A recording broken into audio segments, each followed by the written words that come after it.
เทื่อนึงได้พี่น้องเด้อเนาะเนื่องจากว่าเฮ็ดไร่เฮ็ดนาก็หากก็สำเร็จเมื่อวานนี้พี่น้องเอ้ยแล้วเมื่อวานนี้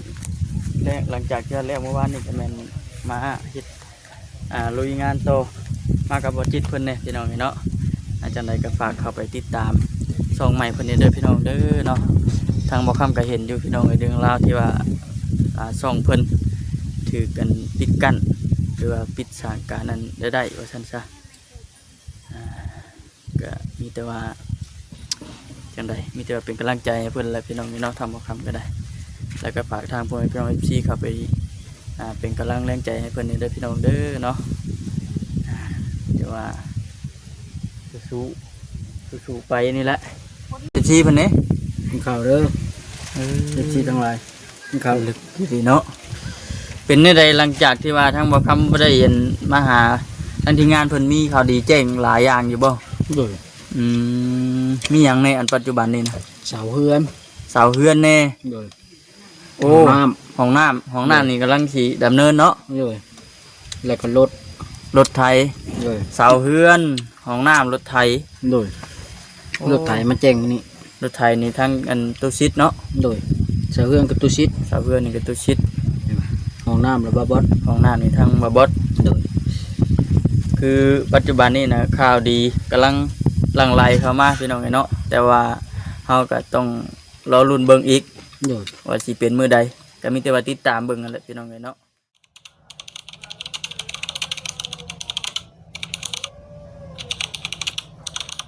บอกคำละสบายดี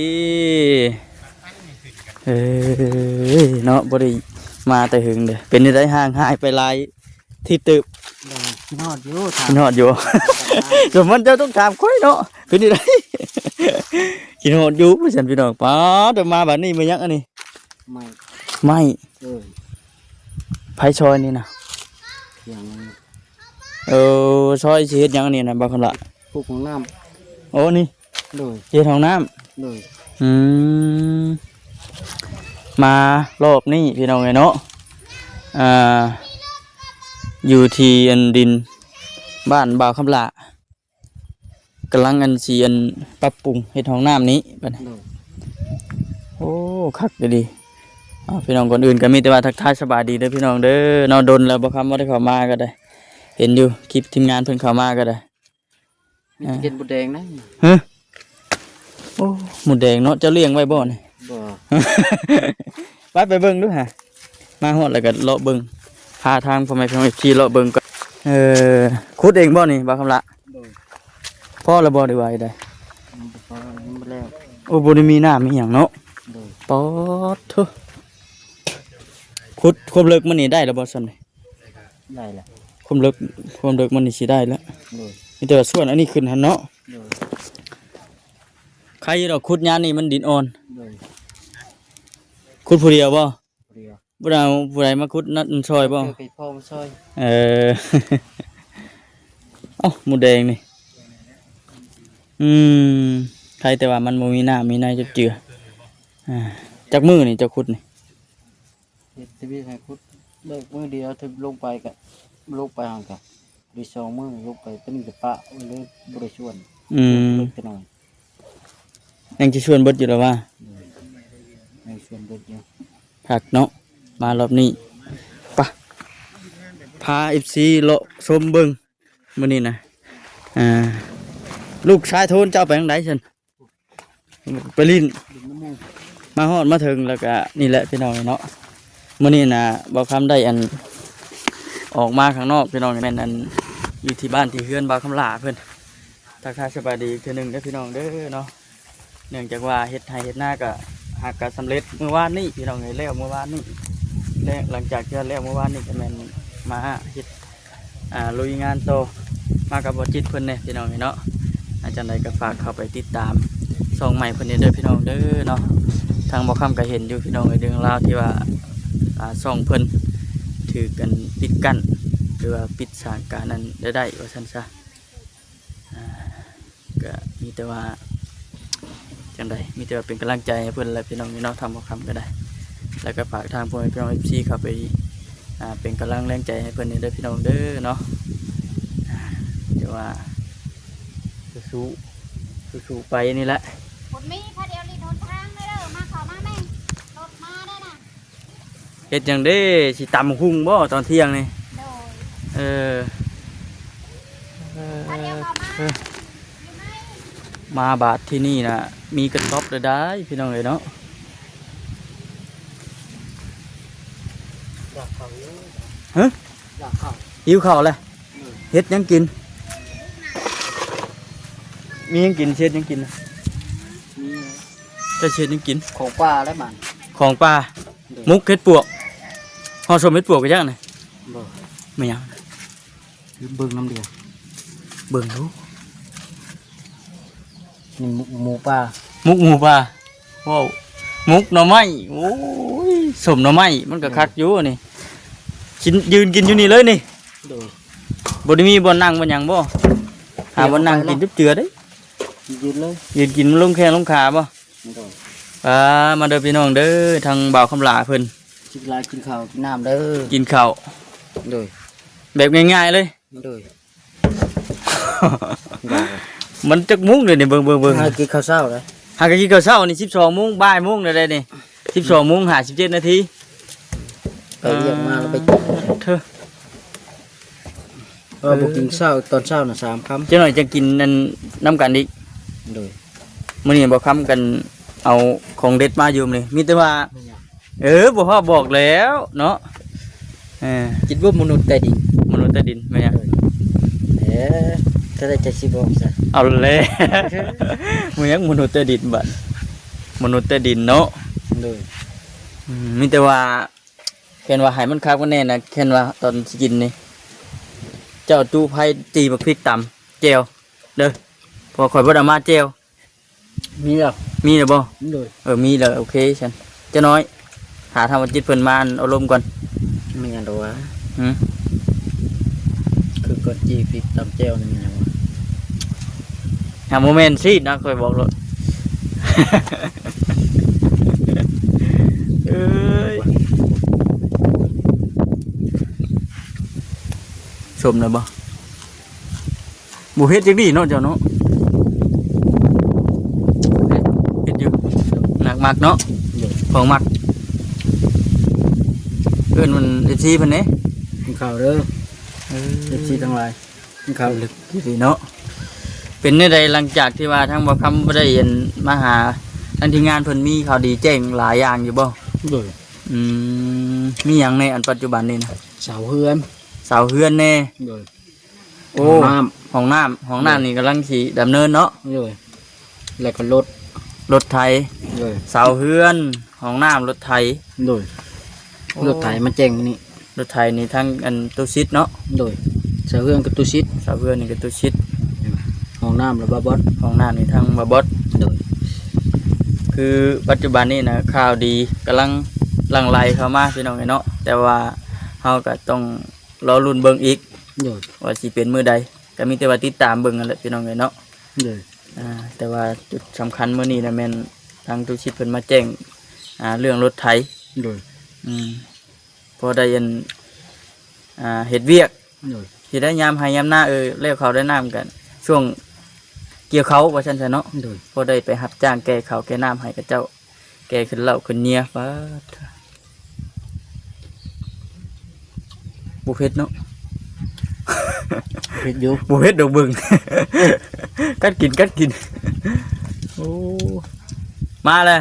สบายดีครับ สบายดีไหมลูก กินไปชัง กินน้ำไหม เฮ็ดเองบ่นี่นะ เขาเจ้าเฮ็ด น้องมาจากไผใกล้ๆนี่บ่ จักบ่เจ้า เออ บ่มีโอกาสไป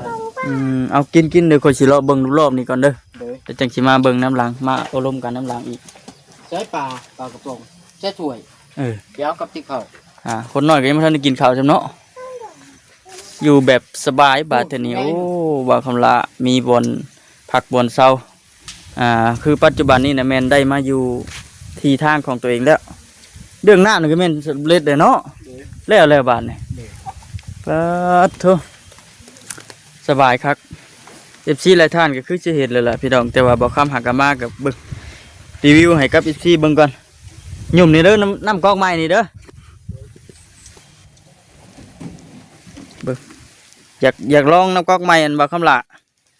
ใส่บ่จักมือเจ้าหนุ่ม นี่จุดแดงอยู่ อันนี้นะ โดย จักเม็ดนี่บ่คำละ 28 28เม็ด โดย เออ28เม็ดพี่น้องเนาะมีฮอดอัน30เนาะ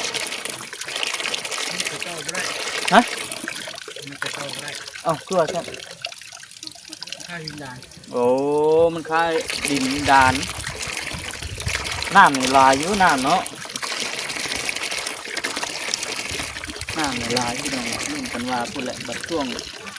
งแรงอะไรพูดแหละว่ามันสิเป็นได้ใดเฉพาะยามนี่นะโอเคยามนี่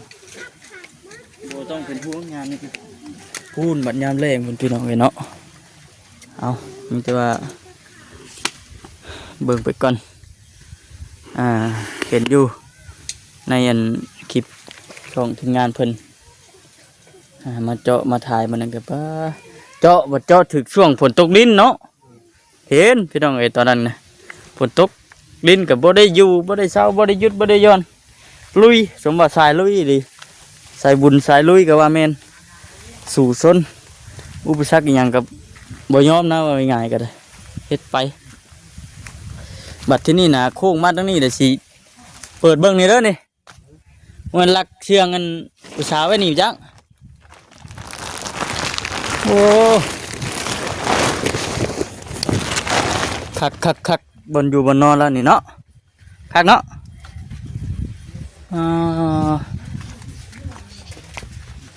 คักแล้วบ่าวคำลาเอ้ยมื้ออันเพิ่นมาเจาะหน้าน่ะเฮ็ดหยังให้เพิ่นกินต้มไก่บ่ ปิ้งไก่ ปิ้งไก่ โดย ว่าต้มไก่ ปิ้งไก่แล้วก็ปิ้งปลา ปิ้งไก่ปิ้งปลาอ๋อไผเฮ็ด บ่แซนซื้อมาโยม เออเป็นนี่ใดปัจจุบันนี่เฮ็ดอยู่เฮ็ดกินเองบ่ โดย อืมหนึ่งข้าวหนึ่งน้ำว่ามีครบเบิดได้เนาะ โดย เพิ่นโขเพิ่นครัวเพิ่นพอดีเอาเจาะพี่น้องเอ้ยนี่คือเพชรแท้น่ะ เฮ็ดแล้ว เพชรเลยยังบ่ได้กินอีกคนน้อยกะ กินหลาย บัดเตียงตัวหนึงเด้อเอาปลาพุ่นบ่ โดยไปพุ่นเด้ เออ 3อันเด้ 3อัน โดย อยู่บ่นอนนี่2อัน โดย อืมบัดช่วงแรงเด้เจ้ากินข้าวใช่ๆยืนกินบ่ซี่เลย ยืมเนี่ย เฮ็ดโหดโพดได้ว่าก็ได้หิวก็แห้งกระลูกนี่ปิ้นแห้งอุกนี่เลยนี่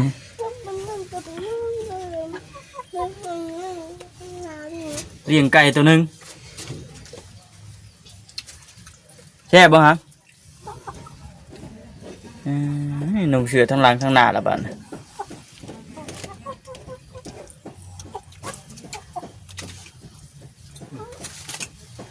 ไปไหมไปหากินบ่ สบายบัดนี้ฝนตกฝนดินก็บ่ได้อันนั้นนะวะบ่ได้เปียกบ่ได้เปื้อนเนาะ บ่เพื่อน เป็นได้จะทั้งเงินไม่ป้าแล้วให้หน้าตะกร้าแล้วหรือบ่ หยัง ยังอยู่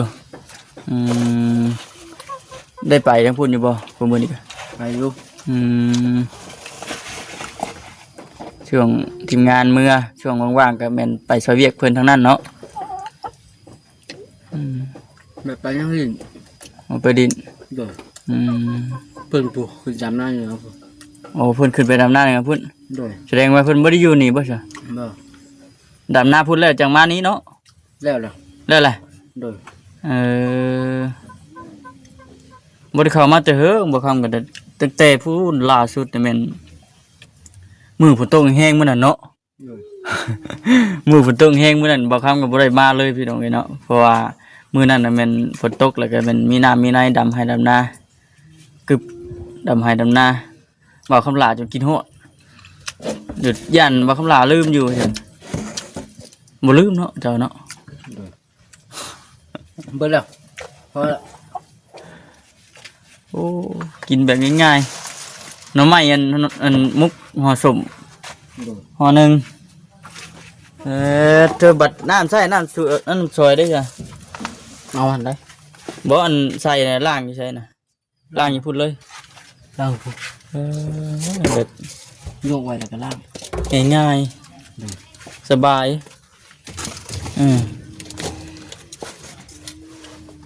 น้ำกินกระตงเอาติ น้ำกิน ฮะ ไปน้ำหนาว มันซื้อเอาโอ้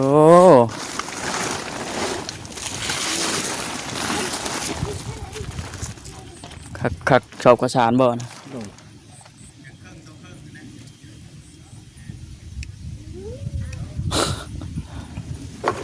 แบบว่าทีมงานพากันช่วยกันเฮ็ดอีบ่อันนี้นะตอบนี่ เขาพ่อ โอ้กาทพอเฮ็ดพอดีพี่น้องเอ้ยเนาะพอดีคักนั่งนี่ก่อนเฮานั่งอบรมกันก่อนจังไปพุทธได้มาได้ฮอดแล้วก็ได้พี่น้องเอ้ยเนาะแต่ว่าระวังเด้อนี่ย่างกันต้องเคารพนะเนาะย่างเข้ามานี่ต้องเคารพแม่นบ่ ต้องก้มเลย ต้องก้ม บ่ได้ก้มแต่เท่าน้อยนี่แหละนี่อ๋อเธอ มือเทียนะ À. กินวะ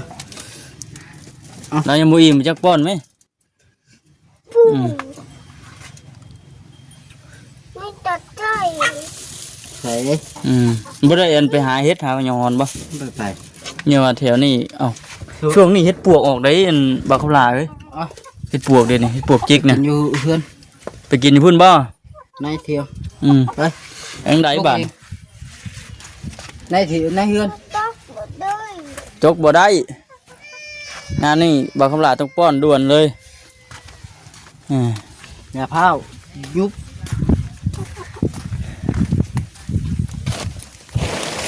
กลางเว้นเพิ่นก็ปิดไว้นี้ยันไก่เข้าพี่น้องเอ้ยเนาะ ขึ้น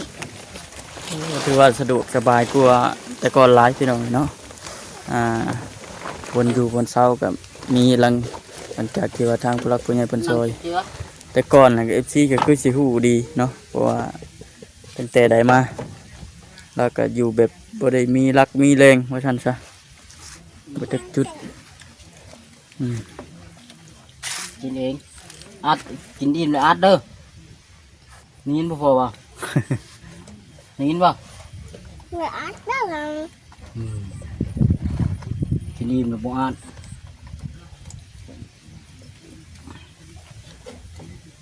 พ่อกินอิ่มแล้วยังลูกบาดน่ะเออ